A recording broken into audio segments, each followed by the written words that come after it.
কন্যার চিরল বিরল চুল, তাহার কেশে জবা ফুল। কন্যার চিরল বিরল চুল, তাহার কেশে জবা ফুল। সেই ফুল পানিতে ফেলা কন্যা করলো ভুল। কন্যা ভুল করিস না, কন্যা ভুল করিস না। আমি ভুল করা কন্যার লগে কথা বলবো না।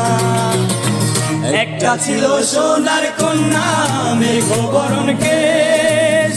ভাটি অঞ্চলে ছিল সেই কন্যার দেশ।